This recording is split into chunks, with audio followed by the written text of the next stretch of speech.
பெரும்பாலும் நம்ம விரும்பி சாப்பிடுற எல்லா தின்பண்டங்களும் மைதாவை வச்சுதான் செய்யறாங்க.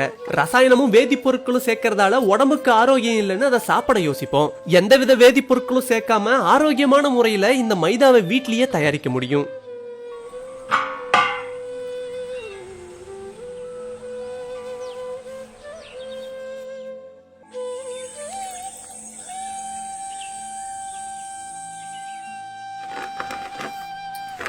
மைதாவை செய்யறதுக்காக வீட்லயே தயார் செஞ்ச கோதுமை ரவையை எடுத்துக்குவோம்.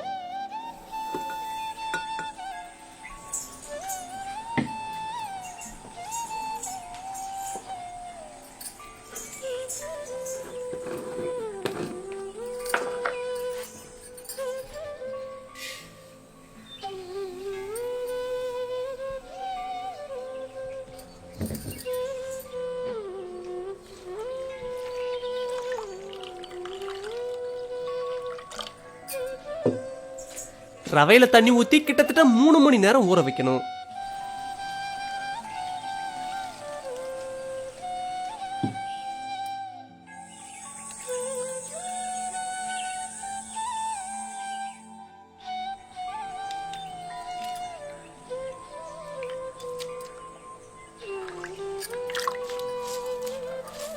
ரவை இப்ப நல்லா ஊறிடுச்சு. கைகளால பிசையும் போதே பால் தனியா பிரிஞ்சு வரத பார்க்க முடியும்.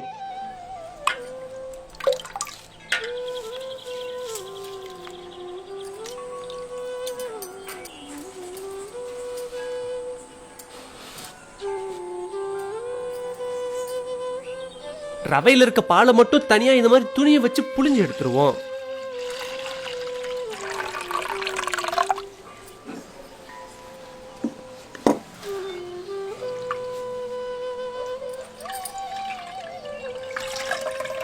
என்னதான் கைகளால புளிஞ்சாலும் எல்லா பாலும் தனியா பிரிஞ்சு வந்திருக்காது.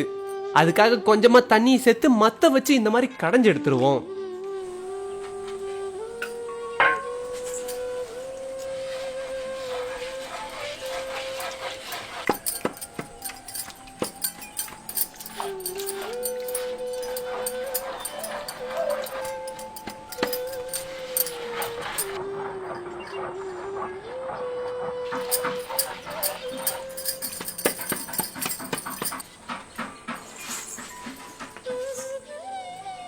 இப்படி கடைஞ்செடுத்த ரவையில இருந்தும் பாலை தனியா பிழிஞ்சு எடுத்துடலாம்.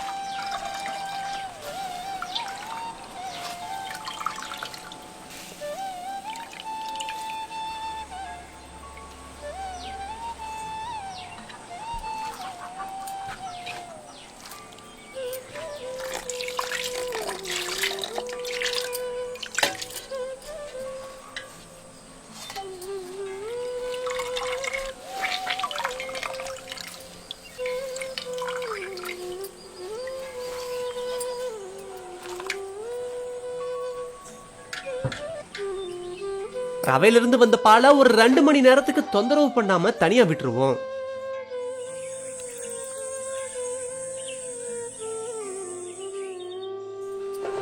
ரெண்டு மணி நேரத்துக்கு அப்புறம் மாவும் தண்ணியும் தனித்தனியா பிரிஞ்சிரும். இப்ப மேல இருக்க தண்ணியை மட்டும் வடிச்சு எடுத்துருவோம்.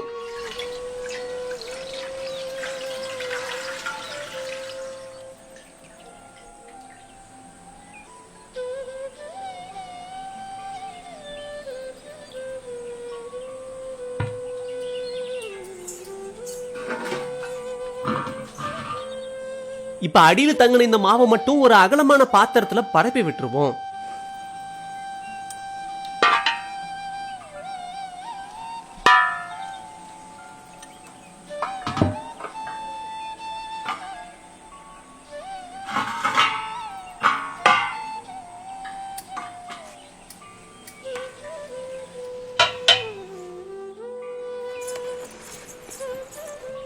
இப்படி பரப்பி விட்ட மாவை வெயில் பட நல்லா காய விட்டுருவோம்.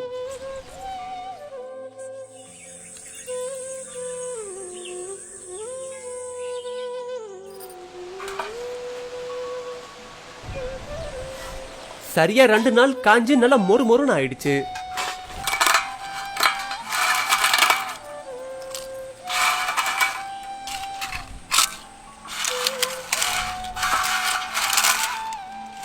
இது இப்ப முடிஞ்ச அளவுக்கு இடிச்சு பொடியாக்கி எடுத்துருவோம்.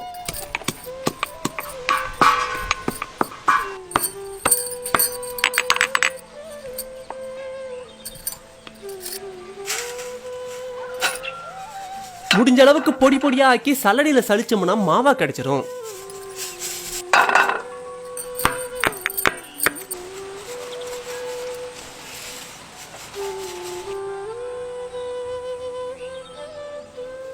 இப்படி வீட்லயே தயார் செஞ்ச மைதாவை வச்சு பூரி பாதுஷான்னு பல வகை உணவுகளை செய்ய முடியும்.